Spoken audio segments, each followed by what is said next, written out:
Hola, muy buenos días. Bienvenidos a EPG Pathshala de Español. Estamos en el paper 9 que se titula Literatura Medieval. Me llamo doctora Alka Jaspal e imparto clases de literatura española medieval en la Universidad Nehru de Nueva Delhi. En este módulo hablaremos de los instrumentos musicales de origen árabe en la literatura medieval. La música es sin duda una de las artes más hermosas que nos lleva a conocer el sentir de un pueblo y en la cultura árabe islámica constituye junto con la poesía una de las formas de expresión más importantes de su civilización. Los textos se conservan con melodías en varios manuscritos del siglo XIII, junto con una rica colección de miniaturas que representan intérpretes con instrumentos musicales. En la Edad Media, la Iglesia se convirtió en el eje fundamental de la vida medieval. Monjes y religiosos compusieron música para hacer más solemne la liturgia. Desde que la música cristiana nació, fue destinada a ser una oración cantada a Dios. El texto de la canción era el canto gregoriano. Con la música profana en la Edad Media, la mayoría de manuscritos musicales parten de temas religiosos. De la monodia profana, que es canto a una sola voz y no es litúrgico, apenas han llegado documentos escritos. Los copistas y teóricos eran monjes a quienes no interesaba la música profana. Los trovadores fueron poetas músicos cortesanos que tuvieron una gran importancia durante la Edad Media, sobre todo en Francia y España. Su arte nació en la pobreza, siguiendo el modelo de la poesía popular. La música medieval profana y popular, la que divertía y disfrutaba el pueblo prácticamente, se ha perdido, pues nunca se perpetuó por escrito. Así fue desarrollándose una música que desembocó en el nacimiento de un modo de expresión revolucionario, la polifonía. En la Catedral de Sevilla, donde está enterrado Alfonso X, se conservaron los libros, pero poco a poco las cantigas dejaron de cantarse y cayeron en el olvido. Felipe II decidió llevarlos a su biblioteca en El Escorial, donde se conservan hasta hoy. En la Edad Media hubo una gran cantidad de instrumentos musicales, pero se conservan muy pocos. Para conocerlo debemos acudir a los grabados, pinturas, esculturas y otras representaciones. Las cantigas son una inmejorable fuente de información. En ellas aparecen decenas de miniaturas que permiten apreciar la riqueza instrumental del medioevo, lo cual se convierte en uno de los temas más apasionantes.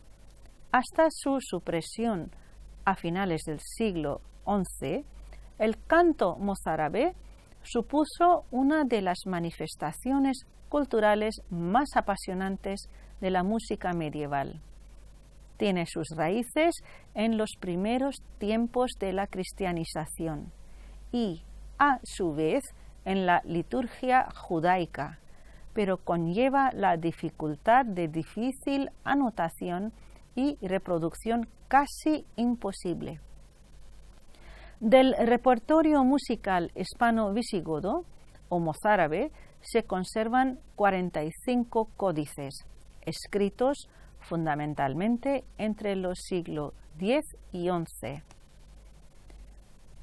Según Cortés García, la música es sin duda una de las artes más hermosas que nos lleva a conocer el sentir de un pueblo, y en la cultura árabe islámica constituye, junto con la poesía, una de las formas de expresión más importantes de su civilización.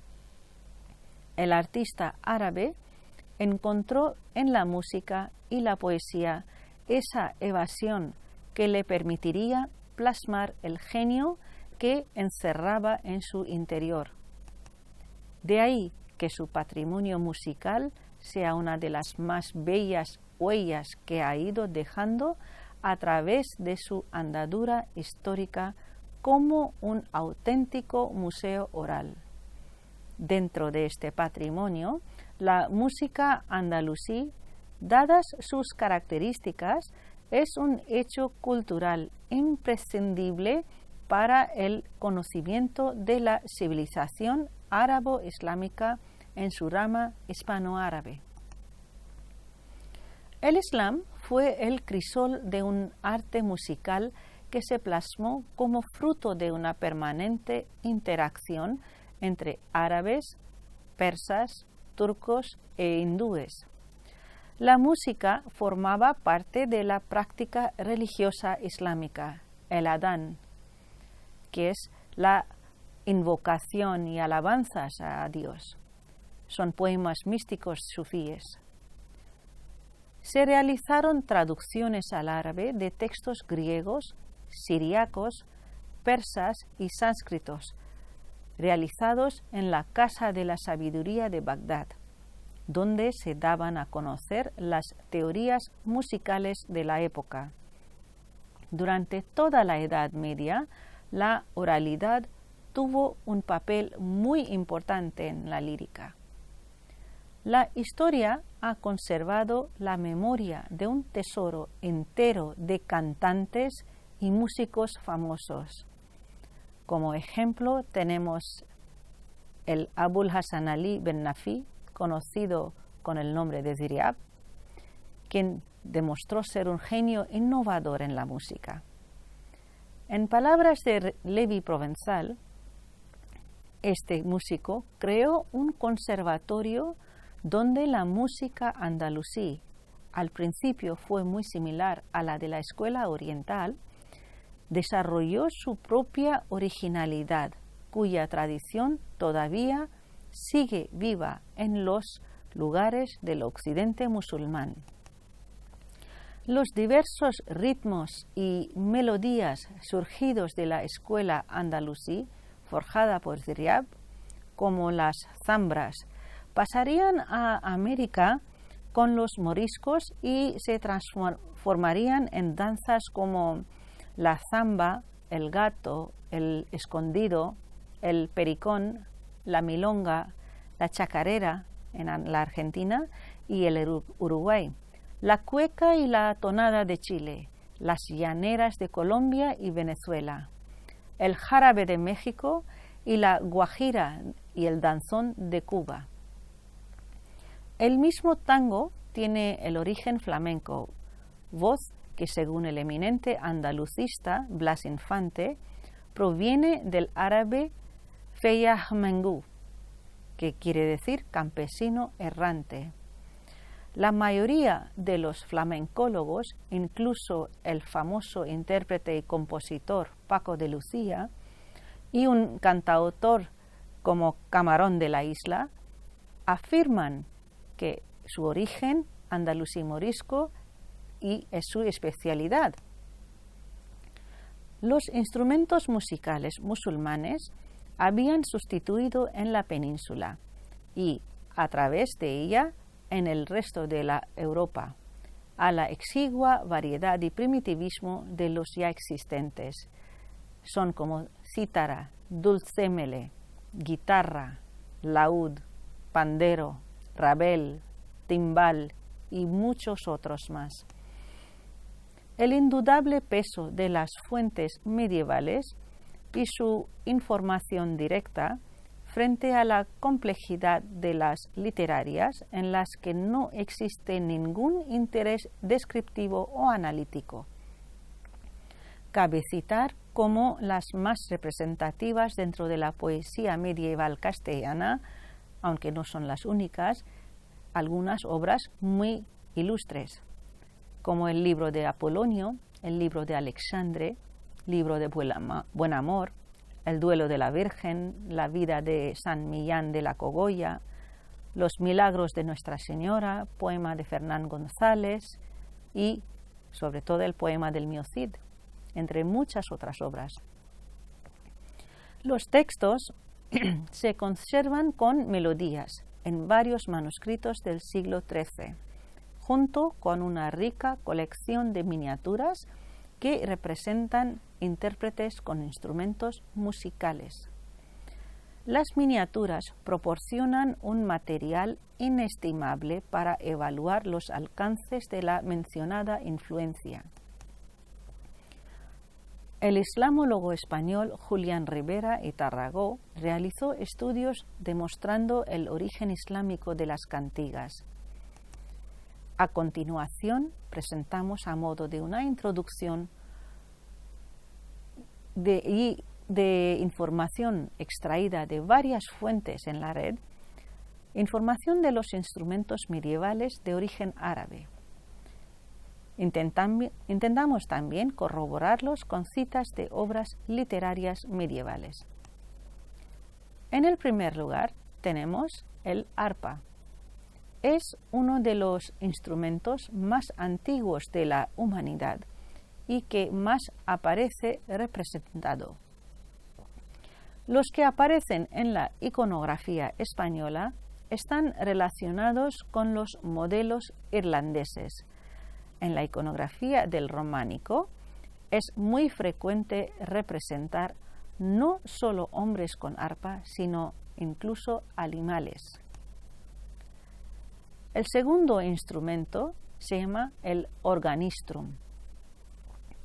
Es un instrumento de gran tamaño, de cuerda frotada.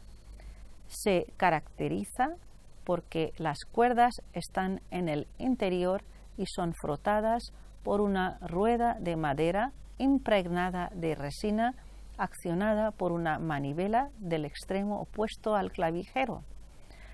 Las cuerdas se seleccionan gracias a unas teclas o clavijas.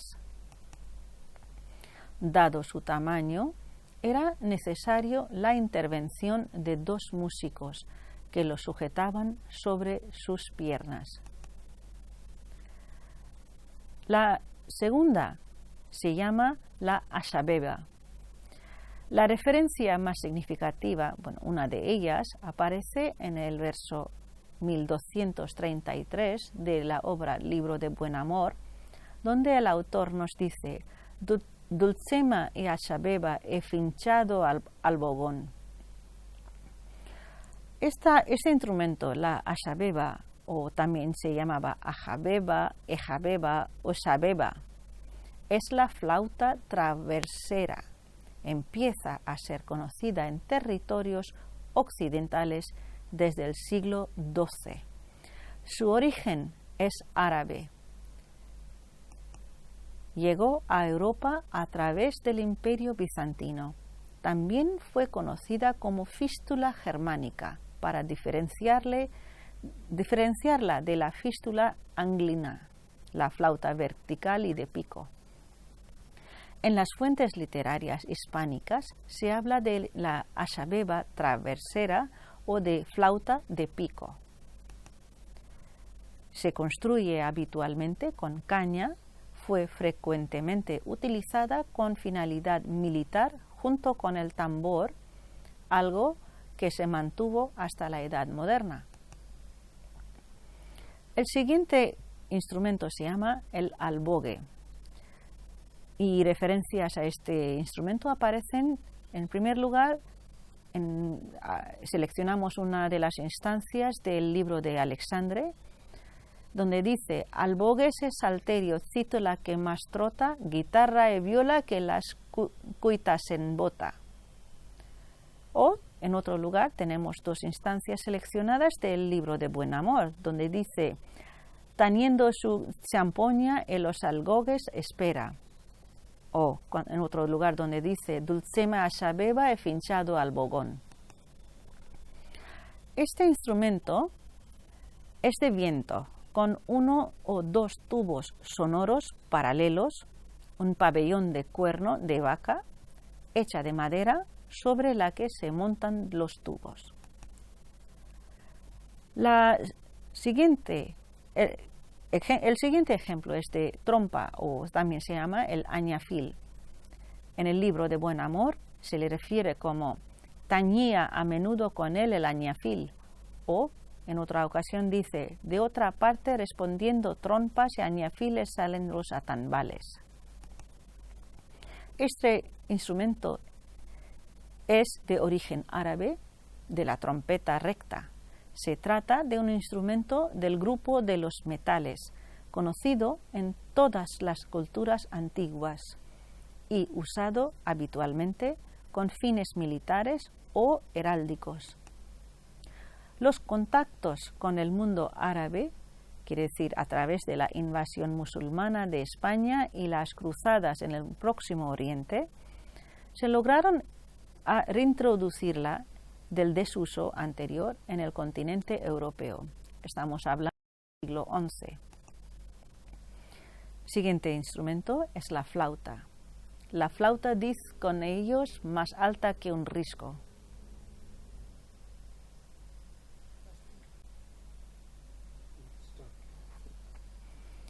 El siguiente instrumento se llama la flauta. En el libro del Buen Amor se refiere a ello como la flauta diz con ello más alta que un risco. Siempre que en las fuentes medievales se habla de la flauta, se está aludiendo a la flauta dulce o de pico. Es de la familia de viento de madera con soplo indirecto. Cuenta con un tubo regular y vertical en el que se practican un número variable de orificios modificadores de la altura del sonido. Lo más frecuente es que se construye con madera o caña, aunque también podían encontrarse flautas realizadas con hueso. El siguiente ejemplo que tenemos es de zampoña. En el libro de Buen Amor, otra vez, se le refiere como tañendo su zampoña en los algogues espera. Este instrumento es también conocido como siringa. No es más que una flauta de varios tubos cerrados por un extremo inferior, cada uno de los cuales produce un sonido de diferente altura gracias a su distinta longitud. Podía estar hecha con cañas de tamaño decreciente. Desde la antigüedad ha sido asociada con actividades pastoriles y contextos populares. El atabal llegó a la península ibérica a través de la cultura árabe alrededor del siglo XIII. En el libro del Buen Amor se le refiere como trompas y añafiles salen con atambales. Se trata de un instrumento de percusión, con un solo parche extendido sobre una caja de resonancia semiesférica hecha de metal. Se utilizaba en actos militares y heráldicos. Lo más frecuente era tocarlos en pareja y portado a lomos de un caballo, uno a cada lado de la silla de montar, junto con tambores y trompetas. El tambor tiene el origen persa. En el libro de Alexandre se le refiere como las trompas en los cuernos allí fueron tañidos, fueron los atambores de cada parte feridos. Bajo este término posee un cuerpo cilíndrico y los parches golpeados con palillos. El siguiente instrumento es muy interesante, se llama canón. o salterio. Tiene origen persa o árabe. En el libro de Buen Amor se le refiere como dulce canón entero, sal con el panderete. Canón es uno de los múltiples términos usados durante la Edad Media para hablar del salterio. Es un instrumento de cuerdas pulsadas con los dedos, punteadas con el cañón de una pluma de ave o con dediles metálicos. En la Edad Media también podrán ser golpeadas con pequeñas varillas en forma de barquitos.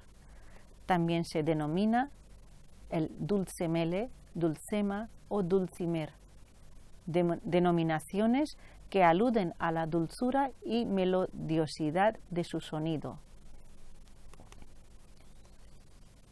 Y si se mira el ejemplo en las fuentes que tenemos en la red, quiere decir ejemplos de imágenes, de este tenemos un ejemplo actual también en la cultura del norte de la India, en Cachemira, y el instrumento actual se llama santur. El siguiente se llama el cuerno de olifante, también tiene su origen del oriente. En el libro de Alexandre se hace referencia a este instrumento como las gentes que otros tienen, pues cuando quier que muer, facien cuernos e trompas e bocinas tañer, luego sabien los hombres el signo entender. Como hemos dicho, este instrumento proviene del olifante asiático, hecho de un verdadero cuerno de marfil tallado. Llega a Europa gracias a intercambios comerciales o cortesanos. Su rica ornamentación lo convirtió en signo de ostentación y demostración del poder, aunque gradualmente el marfil será sustituido por asta de toro o vaca y el instrumento pasará a estar en manos de pastores, monteros y militares. Siguiente instrumento se llama la cítola. También tiene su origen en el oriente. Pero hay críticos que no están de acuerdo a este origen. Según críticos, provendría de Oriente, concretamente de los laúdes de mástil largo. Entre aquellos que defienden su origen europeo, tampoco las posturas están unificadas. Proponen un origen griego como derivación de la fídula o como un instrumento autóctono español.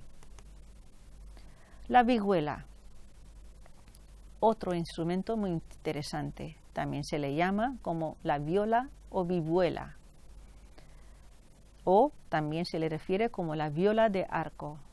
Se incluye en el grupo de las vielas, al igual que la giga y el rabel. La viola de mano es muy próxima a las cítolas o las guitarras. Sus cuerdas están pulsadas con los dedos. La de arco tuvo mayor estima en estos siglos y esta época. Tenía caja plana o ligeramente abombada y su contorno podía presentar multitud de variantes, aunque las más abundantes eran las periformes o almendradas, las ovaladas y las de forma en 8. Otro instrumento se llama el laúd. Es del también origen árabe. Se le refiere en el libro de Buen Amor como el corpudo laúd que tiene punto a la trisca. Se hace referencia en la península ibérica a este instrumento desde donde llegó al resto de Europa. Sin embargo, se puede comprobar desde finales del siglo I después de Cristo. Los textos a los que se refieren definen este instrumento. En cuanto a su origen, los críticos hablan de 3 tipos de laúd medieval, uno de los cuales, el de cordal frontal, tenía el cuerpo amplio, abombado por la parte trasera, la tapa de madera con orificios y clavijero inclinado. Otro instrumento muy interesante es el rabel.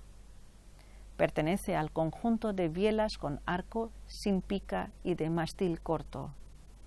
A pesar de que el rabel, rabé, rabab, rebab o rubeba, los diferentes apelativos de que goza, fue introducido en España por la civilización árabe hacia el siglo XI y se popularizó muy rápidamente, y a partir del gótico aparece recurrentemente tanto en fuentes literarias como en esculturas, miniaturas y decoración de retablos. La zanfonia es como el organistrum. Dentro del amplio repertorio de cordófonos presentes en las fuentes literarias está la zanfonia, que también se le llama como sinfonía, sinfonia, sanfonia o vihuela de rueda, es el más particular.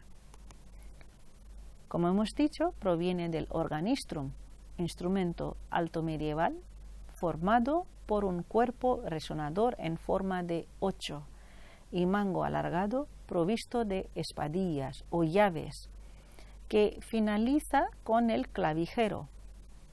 Este modelo tenía dimensiones tan considerables, entre 1,5 metros y hasta 2 metros, que requería el manejo de 2 músicos, uno que accionaba el manubrio y el otro las llaves. Sin embargo, en la Baja Edad Media, la caja armónica será menor y las teclas estarán adosadas al lado externo de la misma, con lo que su tamaño se reducirá notablemente. El nuevo instrumento más manejable y tocado solo por un músico será la zanfona. Aunque en su origen el organistrum fue utilizado en las iglesias y monasterios para facilitar el canto litúrgico en unos momentos en los que la polifonía había introducido notables dificultades para la correcta entonación, pronto cederá dichas funciones al órgano, quedando convertido en un instrumento popular usado por juglares, mendigos y ciegos para acompañarse en la interpretación de canciones y de recitado de romances, y desde entonces será conocido como lira mendicorum o la lira de los mendigos. Con esta relación llegamos al final de este módulo. Les invito a referirse a varias referencias que tienen en la red, sobre todo de YouTube, donde han puesto muchos vídeos de actuaciones actuales de estos instrumentos en forma de conciertos y cantos, en las que se utilizan sobre todo estos instrumentos que se han vuelto a hacer de acuerdo a las medidas que se han encontrado en estos manuscritos. Muchas gracias.